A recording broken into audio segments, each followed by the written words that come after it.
नमस्कार विद्यार्थियों, मैं राजेश गुप्ता, सहायक आचार्य राजनीति विज्ञान, बाबू शोभाराम राजकीय कला महाविद्यालय अलवर। आज हम जिस टॉपिक पर चर्चा करेंगे वह है राष्ट्रपति की शक्तियां। राष्ट्रपति की शक्तियों के अंतर्गत मैं पूर्व के वीडियो में कार्यपालिका और विधायी शक्तियों की चर्चा कर चुका हूं। आज हम राष्ट्रपति की न्यायिक शक्तियां, परामर्श संबंधी जो शक्ति है, सैन्य शक्ति, राजनयिक शक्ति, वित्तीय जो शक्तियां हैं, इन पर हम चर्चा करेंगे। सबसे पहले हम बात करते हैं राष्ट्रपति की न्यायिक शक्तियों पर। राष्ट्रपति की जो न्यायिक शक्ति है, इसका जो उल्लेख है संविधान के अनुच्छेद 72 में है। राष्ट्रपति को जो ये न्यायिक शक्ति प्राप्त है, इसके अंतर्गत राष्ट्रपति किसी भी मृत्युदंड को माफी दे सकता है। राष्ट्रपति जी संघ सूची के जितने भी विषय हैं उन पर उनको माफ करने का अधिकार है। उनको माफी करने की जो शक्ति है वो जो सैन्य अदालतों द्वारा जो निर्णय दिए जाते हैं उनके द्वारा यदि किसी को मृत्युदंड की सजा दी गई है, उनको भी माफ करने का अधिकार राष्ट्रपति महोदय को है। क्षमादान एक बहुत बड़ा व्यापक शब्द है और इसके कई सारे शब्दार्थ हैं, कई अलग अलग रूप हैं। इसके अंतर्गत राष्ट्रपति निम्न शक्तियों का प्रयोग करते हैं। जो पहला प्रकार है, यदि किसी व्यक्ति को मृत्युदंड प्राप्त हो गया है तो उसे पूर्णतः माफ करना, उसे पूर्णतः क्षमादान करना, मृत्युदंड को पूर्णतः माफ करने का जो अधिकार है वो राष्ट्रपति के पास सुरक्षित है। तो जो पहला प्रकार है वह है दंड को पूरी तरीके से माफ कर देना। दूसरा है लघुकरण, इसे अंग्रेजी में कम्यूटेशन भी बोलते हैं। इसमें क्या होता है, जो अपराधी को जो दंड प्राप्त हुआ है उसके दंड की प्रकृति में परिवर्तन कर देना। जैसे उदाहरण के लिए किसी व्यक्ति को मृत्युदंड प्राप्त हुआ है, उसके मृत्युदंड को निरस्त करके उसे आजीवन कारावास की सजा दे देना।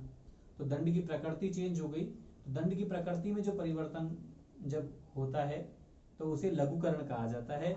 ये शक्ति भी राष्ट्रपति जी को प्राप्त है। इसमें एक प्रकार के दंड के स्थान पर दूसरे प्रकार का दंड दे दिया जाता है, अर्थात दंड की प्रकृति परिवर्तित कर दी जाती है। फिर हम बात करते हैं नेक्स्ट, परिहार। इसे बोलते हैं रेमिशन। इसमें क्या होता है, दंड की प्रकृति परिवर्तित नहीं होती। जैसे लघुकरण में हम कर रहे थे, उसमें दंड की प्रकृति चेंज हो जाती है, लेकिन परिहार में दंड की प्रकृति चेंज नहीं होती।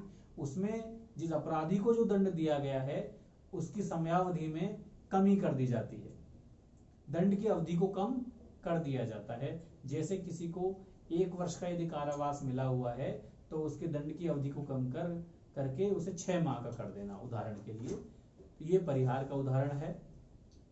तो लघुकरण में दंड की प्रकृति को बदल दिया जाता है, एक दंड के स्थान पर दूसरा दंड दिया जाता है, जबकि परिहार में दंड परिवर्तित नहीं किया जाता, लेकिन दंड की जो समयावधि है, दंड की जो अवधि है, उसको कम कर दिया जाता है। फिर है नेक्स्ट है प्रनिलंबन। इसे अंग्रेजी में बोला जाता है रेस्पाइट। इसमें दंड को अस्थायी रूप से निलंबित कर देना। कोई विशेष कारण आ गया है तो दंड को अस्थायी रूप से निलंबित कर देना या रोक लगा देना, ये कहलाता है प्रनिलंबन या रेस्पाइट। और जो अंतिम प्रकार है वो है विराम, रिप्राइव। इसमें क्या है, इसमें किसी विशेष परिस्थिति के कारण दंड को कम करना। किसी अपराधी की कोई विशेष कंडीशन है, गंभीर बीमारी है या और कोई बात है, उसके कारण यदि कोई विशेष परिस्थिति है तो उसके कारण दंड को कम करना, यह कहलाता है विराम या रिप्राइव। अब राष्ट्रपति की जो क्षमादान की शक्ति है, इसका प्रयोग राष्ट्रपति महोदय स्वविवेक से नहीं करते। इसका प्रयोग जो मंत्रिपरिषद की जो लिखित सहमति जो प्राप्त होती है उसके आधार पर राष्ट्रपति जी इस शक्ति का प्रयोग करते हैं। तो वास्तव में देखा जाए तो जो क्षमादान की शक्ति है ये वास्तविक रूप से मंत्रिपरिषद में निहित है। इसके अलावा क्षमादान है जो एक अनुग्रह या कृपा है, इसे अधिकार के रूप में कोई अपराधी मांग नहीं कर सकता। ये अपराधी का अधिकार नहीं है, ये कृपा या अनुग्रह के रूप में वो राष्ट्रपति जी से निवेदन कर सकता है, जिसे राष्ट्रपति को जो उस याचिका पर जब वो देखते हैं, उस पर विचार करते हैं, उसके बाद वो अपना अंतिम निर्णय लेते हैं। क्षमादान की शक्ति का न्यायिक पुनर्विलोकन भी संभव है। फिर हम बात करते हैं राष्ट्रपति की जो अन्य शक्ति है, परामर्श संबंधी शक्ति। जो परामर्श संबंधी शक्ति है, इसका प्रावधान संविधान के अनुच्छेद 143 में है, 143 143 अनुच्छेद। इसमें यह है कि यदि कोई संवैधानिक मामला है, कोई संविधान से जुड़ा हुआ कोई इश्यू है, कोई सार्वजनिक महत्व का यदि कोई मामला है, तो राष्ट्रपति महोदय सर्वोच्च न्यायालय से उस महत्वपूर्ण जो विषय है उस पर परामर्श मांग सकते हैं। तो राष्ट्रपति जी को अधिकार है कि सार्वजनिक मसले पर या संवैधानिक महत्व के मामले पर वो सर्वोच्च न्यायालय से परामर्श प्राप्त करें। जब सर्वोच्च न्यायालय से परामर्श मांगा जाता है, तब ये सर्वोच्च न्यायालय के ऊपर निर्भर करता है कि वो परामर्श दे, और यदि सर्वोच्च न्यायालय चाहे तो उस परामर्श को देने से मना भी कर सकता है। परामर्श देना या न देना सर्वोच्च न्यायालय के ऊपर निर्भर करता है। कुछ ऐसे केसेस भी हुए हैं जब तत्कालीन राष्ट्रपति महोदय ने सर्वोच्च न्यायालय से परामर्श मांगा और सर्वोच्च न्यायालय ने परामर्श देने से मना कर दिया।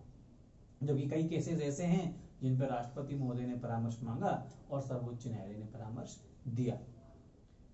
सर्वोच्च न्यायालय के द्वारा जो परामर्श दिया जाता है उस पर राष्ट्रपति महोदय वो आएगा परामर्श, और राष्ट्रपति महोदय उस पर निर्णय लेते हैं।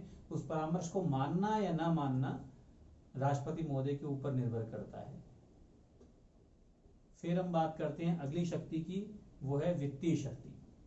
राष्ट्रपति की वित्तीय शक्ति, इसके अंतर्गत हम देखते हैं कि राष्ट्रपति महोदय जो बजट है, वार्षिक वित्तीय विवरण है, उसको लोकसभा के सामने रखवाता है। इसका प्रावधान है अनुच्छेद 112 में। इसके अलावा जो राष्ट्रपति महोदय की बिन आज्ञा के बिना, पूर्व अनुमति के बिना धन विधेयक और जो अनुदान मांगे हैं वो लोकसभा में प्रस्तावित नहीं की जा सकती।